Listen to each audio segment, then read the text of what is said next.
Hi and welcome to this week's Wu Wei Wisdom, a life lessons teaching. It's great to be back with you all. Now, are you living a lie? Well, in this week's teaching, we're going to be exposing the 3 powerful and destructive lies that are buried within most people's subconscious mind and which are controlling their lives.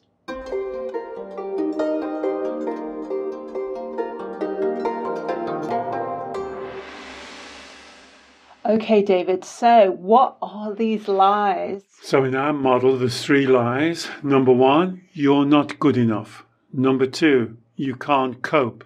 Number 3, you're unlovable, unworthy. And if you've ever said those to yourself in your self-talk, or maybe to someone else about yourself, these are the 3 lies we're talking about. And this is so very important in the Wu Wei Wisdom model, because these lies signify the birth of the inner child. Okay, so where do these lies begin? What's the origin of these lies? Well, they begin in your childhood, and the ages of between 6 and 9 years old seems very important to me when I work with clients. And I think this is the time in your life when something is happening. It could be some dysfunction in your family circle, could be being bullied at school. But this is the time when what's happening externally around you, you don't have the cognitive reasoning to understand. So you have to say something to kind of try and bring some understanding into it. And that's when you say the 3 lies. I'm not good enough. I can't cope. I'm unlovable. And they all sound like they very much come from a place of self-blame. Yes. The starting point, the first domino that I call the vow, is there's something wrong or there's something missing in me. So something is happening. Perhaps you're being highly criticized at home and you haven't got the intelligence to think, well, maybe my mother and dad they're suffering. They haven't got the parenting skills. They don't know how to do this. And so right away you then change that and you blame yourself. There's something missing in me. There's something wrong with me. Because if I was a good girl or a good boy, of course they'd love me. Of course they'd care for me. Of course they'd give me time and they'd give me effort. And they're not doing that.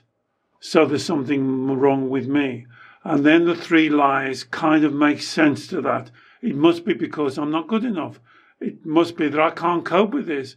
It must be that I'm unlovable or I'm unworthy. And I can imagine, so many times in all of our childhoods have we quite naturally experienced confusion, uncertainty, uncomfortable red light feelings of, I don't know, which we may now label as rejection, hurt, pain, upset.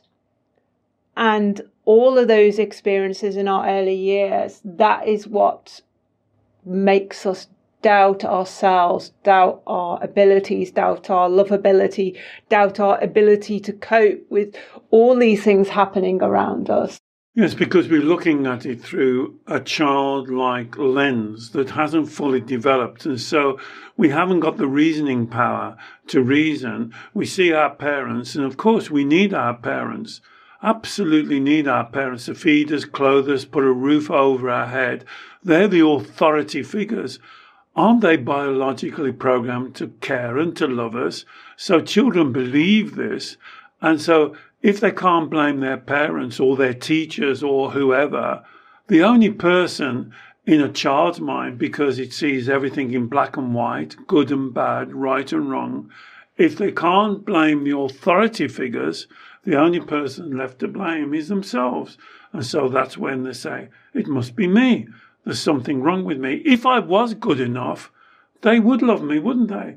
If I was able to cope, if I didn't keep on making mistakes, if I didn't keep making mistakes and being criticized, then they would love me. And they don't love me, so therefore I must be unlovable. It must be me. And as I said at the beginning, this is so important, because this is the birth of what I call the inner child. And this belief is so powerful because it almost sets a seed right in your subconscious mind. And then from then on, I almost think of it like a fork in the road. You have a fork and you're going down the wrong fork now. You're going down that wrong fork, following these three lies. Keep on confirming them to yourself and saying them to yourself. And then eventually you start believing them. So what you're saying is we draw these childlike conclusions about our own worth, our own value through doubting ourselves because of what's happens to all of us in our childhood years to a greater or lesser extent. They then, I guess, form beliefs within our psyche. And as we grow older into teens and adulthood, those beliefs create the essence of what's referred to as our inner child, the driving beliefs of our inner child or our ego mind. And I guess it's easier for us to logically and authentically identify them as lies in adulthood because when we say to ourselves, when we allow our inner child self-talk, our inner narrative to speak to us and say to ourselves, I'm not lovable, I'm not good enough, I can't cope, I can't manage, that narrative, they are lies because they are quite simply not the truth. We are denying our value and our capabilities as to who we really are. And that's right, Alex. And it becomes more important because those lies over time become so ingrained, they become our identity and they become the seed. And so we say this so often to ourselves that when I question it with my client, when I say, you're not good enough, what does that actually mean when they say to me, well, I'm not good enough? What does that actually mean? Can you explain that to me? Not good enough for what? Not good enough for whom? Not good enough, who's making that decision? They look perplexed and they go, well, I'm just not good enough. For what? And they've never really looked at that statement. And if you say this to yourself, write it down. I am not good enough. What does that actually mean? But what it actually means is for the inner child, what they're saying, I'm not good enough for my parents. I'm not good enough for my teacher. So you're giving someone else the authority and you're judging yourself against that perceived authority. And then that over time, over many years, becomes very familiar to you. And then that story then becomes your identity. And you actually see yourself through those lenses. It's like putting on a pair of glasses and looking at the world through those lenses of I'm not good enough, I can't cope. I never understand that when a client says to me, I can't cope. I say, well, you've always coped. You're a coping machine. Everything, you have to cope. You've always coped. Can you cope better? Well, of course you can, but you've always coped. But the trick that our mind, our inner child plays on us with that, David, though, is when we, on the odd occasion where we get challenged, so in the way that you challenge your clients and say, prove to me that you're not good enough, prove to me that you're not lovable. Our inner child has already spent years, decades even, gathering evidence, the confirmation bias to prove the lie that it created in childhood. So it will give you all the reasons, list out all the reasons that you're not lovable, failed relationships, parents favoring your siblings over you. It will give you all the reasons that you can't cope, the way you messed up your last job, the way that you folded under the pressure of a family crisis. But the inner child ignores all the times you've succeeded, ignores all the times when you've proven your worth. You're absolutely right. That's exactly how the clients, they kind of go, right, I'm going to prove to you I'm not good enough. And then they list all of these incidences in their life. And I'm saying that doesn't prove you're not good enough. That proves that if you believe you're not good enough, These are the consequences. That's the outcome. If you start from the premise, I'm not good enough, these are the outcome. If you believe you're not good enough, for instance, you can't be successful because you'll be proving yourself wrong. You have to be unsuccessful to prove that to be right. If you believe you're not good enough, prove to me that that's true. When did you become not good enough? When was the time? Was you born not good enough? When you came out of your mother's womb, did the midwife say, this one's not good enough? If your parents say, looked at you right in the face and says, you're not good enough, does that make it true? Should you then take that as a definition of your life, of your worth, of your value, just because even as somebody is important to you at that time, your parent has said it? And if that's true, if you say, and a lot of my clients, well, my parents actually said that to me. They actually said that to me. And I said, do you believe everything your parents said to you? And they laughed and they, of course I don't. Of course I don't believe everything what my parents said to me. Then why do you believe that? Why have you chosen to believe that? Why have you disregarded all of the other things when they told you what time to go to bed, what to eat, what to do, what to wear? You disregarded that and gone against them. Yet this one thing, you are going to base your life on that one statement. And this is why this is so life-changing, Alex. It's so important. And so, David, as well as the confirmation bias in terms of gathering evidence for the three lies, isn't it true that we also play to those three lies?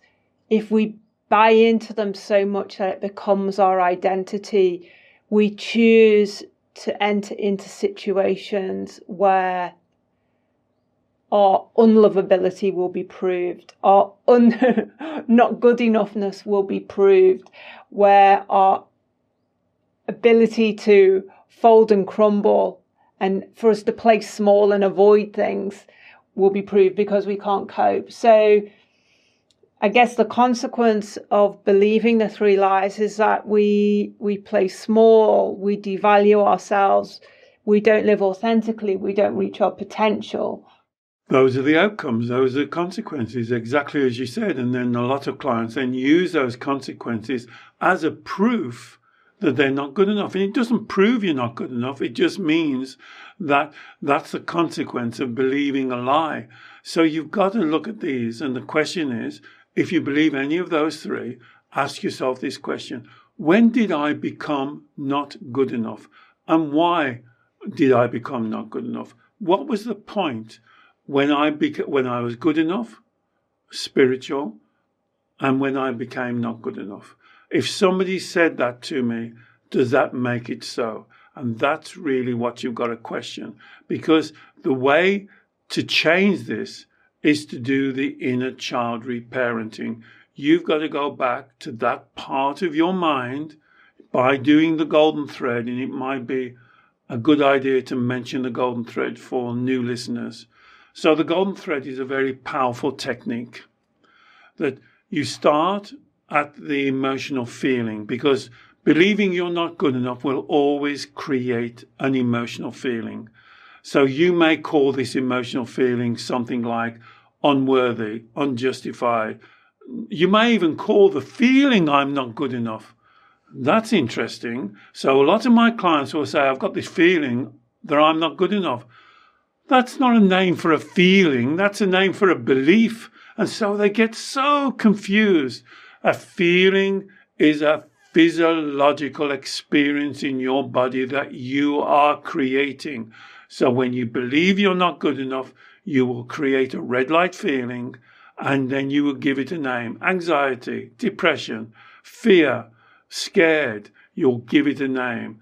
Some of my clients will give the feeling the name, I'm not good enough. And so I say, is that a feeling or is that a belief? And they go, well, it's a belief. Okay, when did you have that belief? And that's the golden thread. Why? Why did you develop that belief? Where did that belief come from? And that will immediately, nearly always, take you back to your childhood. And just to say, David, that description of the feeling. That could also be, I feel like I'm hopeless, that I'm not going to be able to cope. I feel that I'm unlovable. I feel unloved, unlovable. It's the same. You're describing a feeling, but actually the issue is the belief. And so you said there, when you start to question when is the first time. So this is the undoing. This is the reversal. This is how we overcome the three lies. And you said, what you need to ask yourself, when was the first time that you believed that? When was the first time that you told yourself that? In order to do this work, do we have to be able to pinpoint in time that exact childhood experience, or could it just be more of a general belief of the childhood circumstances we were brought up in? It's different for all clients, Alex. Sometimes they can pin you back to an actual time, a date, a period, but you don't have to. You can just be a general thing, as you said in your opening. Well, my parents always favoured my brother, my sister. Therefore, that must mean that they're better than me and I'm not good enough. It doesn't mean that at all. It just means your parents lack some parenting skills. Have you ever thought of that? Your parents were making mistakes. Perhaps your parents did like your brother better than you. Does that mean that you're not good enough? And so these are really important questions that opens up your mind, because when you're seeing life through this very, like a pinhole of I'm not good enough, I can't cope, I'm unlovable, you're not seeing the full picture. And that really is what the golden thread does. It's like reverse engineering. It's starting at the emotion, clearing up. Are you saying a feeling? Are you creating a feeling, or are you saying a belief? And going back to where the beliefs first started to develop, normally in childhood, normally the inner child work. And then starting to widen that pinhole and widening your perception. Because here's the truth of the situation. We cannot change the past. We haven't got a time machine to go back and make your parents wonderful parents that have got great parenting skills and treat you equally and are always there for you, loving and caring and doing all the things that you believe parents should do. That's not going to happen. But we can change your perception, because if you have come through that type of childhood, rather than not being good enough or a victim, do you know what? You are amazing. You are awesome. You are victorious. How did you manage it? How did you get through that tricky, bumpy childhood and bring yourself to here? You should look in the mirror and see and the truth that you are a spiritual person, and I feel like swearing, you are awesome. Because when you say those three lies, what you're saying is even more important, because you're doubting yourself. You're separating yourself from your spiritual nature. You're planting seeds of doubt quite happily that grow into weeds of all of these lies and these misunderstandings, these lack of beliefs, where you get caught on the carousel of despair, going round and round, and as Alex says, proving the negative. You're very good at proving the negative. That's where you have to stop it. You have to stop it now, because it will never change unless you stop it. This is the time to connect back to the truth. You're not perfect. No one is.